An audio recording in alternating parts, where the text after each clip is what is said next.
जब हम पैसा कहते हैं तो दिमाग में क्या आता है? पत्थर, सीपियां, सोना या शायद कागज के नोट, है ना?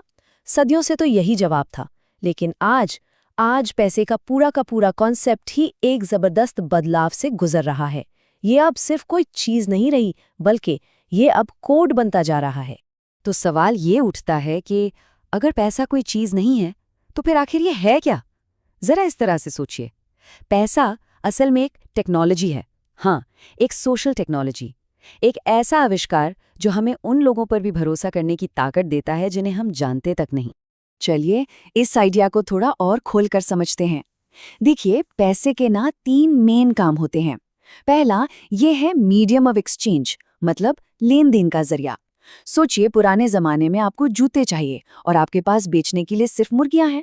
अब आपको ऐसा कोई बंदा ढूंढना पड़ेगा जिसे आपकी मुर्गियां चाहिए हों और उसके पास जूते भी हों। कितना बड़ा झंझट है ना? पैसा इसी झंझट को खत्म कर देता है। दूसरा काम ये यूनिट ऑफ अकाउंट है, यानी हर चीज की कीमत मापने का एक कॉमन स्केल। और तीसरा ये है स्टोर ऑफ वैल्यू, मतलब आप अपनी मेहनत की कमाई को भविष्य के लिए बचाकर रख सकते हैं। तो असल में पैसे का जो पूरा इतिहास है ना, वो भरोसे का इतिहास है। ये इस बात की कहानी है कि हम इंसानों ने अपने छोटे से कबीले से बाहर निकलकर अजनबियों के साथ ट्रेड करना कैसे सीखा। ये सफर शुरू हुआ कौड़ियों से, क्योंकि इन्हें कॉपी करना मुश्किल था। फिर आए सोने चांदी के सिक्के, जिनकी अपनी एक वैल्यू थी। इसके बाद चीन ने पहली बार कागज के नोट छापे, जो इस बात की गारंटी थे कि सरकारी खजाने में उतना सोना रखा है। और फिर आया साल 1971, एक बहुत बड़ा टर्निंग पॉइंट, जिसे निक्सन शॉक भी कहते हैं। अमेरिका ने अचानक ऐलान कर दिया कि अब डॉलर का सोने से कोई लेना देना नहीं, और बस रातों रात दुनिया का सारा पैसा सिर्फ और सिर्फ भरोसे पर चलने लगा। और यहीं से शुरू हुआ फिएट मनी का दौर। फिएट एक लैटिन शब्द है जिसका मतलब होता है ऐसा ही हो। मतलब आज हमारी जेब में जो नोट हैं, उनकी कीमत सिर्फ इसलिए है क्योंकि सरकार कहती है कि इनकी कीमत है, और हम सब इस बात पर यकीन करते हैं। बस इतना ही। अब आज का जो डिजिटल सिस्टम है वो तेज तो है, इसमें कोई शक नहीं, पर एक दिक्कत है। ये अलग अलग बैंकों के साइलोज में बटा हुआ है। आप इसे ऐसे समझिए जैसे सब बैंक अपने अपने अलग अलग द्वीप पर बैठे हैं, और जब आपको एक द्वीप से दूसरे द्वीप पर कुछ भेजना होता है तो उसमें टाइम लगता है, प्रोसेस मुश्किल हो जाता है। यही वजह है कि आज भी बैंक ट्रांसफर में इतना वक्त लग जाता है। पूरी दुनिया बहुत तेजी से कैशलेस हो रही है, लेकिन हाँ, हर जगह रफ्तार एक जैसी नहीं है। जैसे स्वीडन को देखिए, वहाँ ऑनलाइन शॉपिंग में कैश का इस्तेमाल लगभग खत्म, सिर्फ 1%। वहीं अमेरिका में ये 7% है।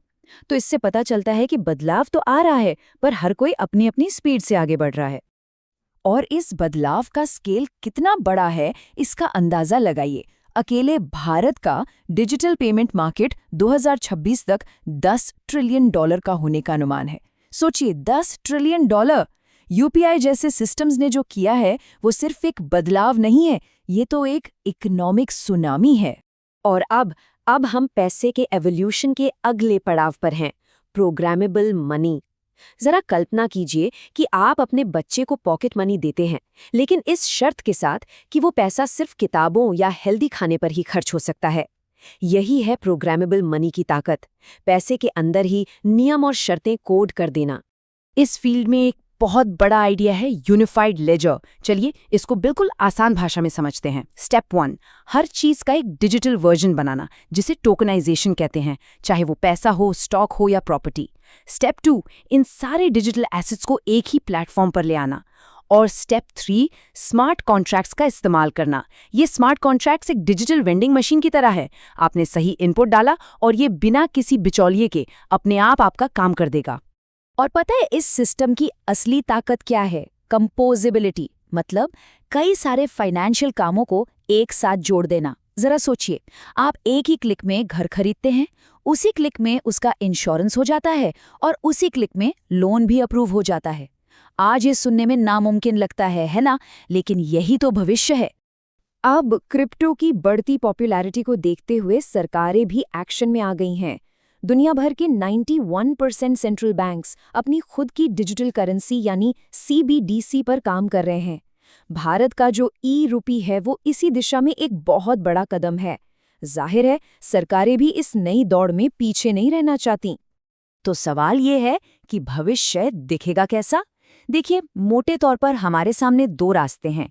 एक है ट्रेडिशनल फाइनेंस यानी ट्रेडफाई, जो बैंकों जैसे बिचौलियों पर निर्भर है, और दूसरा है डिसेंट्रलाइज्ड फाइनेंस या डीफाई, जो पूरी तरह से कोड पर चलता है। तो असली सवाल ये है कि आने वाले समय में हम भरोसा किस पर करेंगे, बैंकों पर या कोड पर? तो ये जो डिजिटल पैसे का भविष्य है ना, ये उम्मीदों और खतरों से भरी एक दो-धारी तलवार की तरह है। ये हमारे लिए क्या लेकर आएगा, ये सब कुछ इस बात पर डिपेंड करेगा कि हम इसे बनाते कैसे हैं और इसे कंट्रोल कैसे करते हैं। अगर फायदों की बात करें तो वो अनगिनत हैं। सोचिए, विदेश में बैठे अपने परिवार को बिना किसी फीस के पलक झपकते ही पैसा भेजना, या छोटे-छोटे बिजनेस को कितनी आसानी से लोन मिल सकेगा। ये सच में पूरी दुनिया में व्यापार करने का तरीका बदल कर रख सकता है। लेकिन सिक्के का दूसरा पहलू भी है जो काफी डरावना है। सरकार हमारे हर एक ट्रांजैक्शन पर नजर रख सकती है। बड़े साइबर हमले पूरे के पूरे सिस्टम को ठप कर सकते हैं। और जरा सोचिए, अगर आपका डिजिटल वॉलेट हैक हो गया तो? बैंक के केस में तो फिर भी कुछ हो सकता है, लेकिन यहाँ आपका पैसा शायद हमेशा के लिए चला जाएगा। और इस सब के बीच में एंट्री होती है आर्टिफिशियल इंटेलिजेंस की, जो एक डबल एजेंट की तरह काम करता है। एक तरफ तो यही एआई हमें फ्रॉड से बचाने वाला सबसे बड़ा हथियार है, लेकिन दूसरी तरफ धोखेबाज इसी एआई का इस्तेमाल करके किसी की आवाज की नकल कर सकते हैं और उसके परिवार से पैसे मांग सकते हैं। और ये पता लगाना लगभग नामुमकिन होगा कि आवाज असली है या नकली। तो आखिर में सवाल ये नहीं है कि पैसा बदलेगा या नहीं, वो तो बदल रहा है। असली सवाल ये है कि जब पैसा कोड बन जाएगा तो उस कोड के नियम लिखेगा कौन? सरकारें, बड़ी बड़ी टेक कंपनियां, या फिर हम और आप जैसे आम लोग?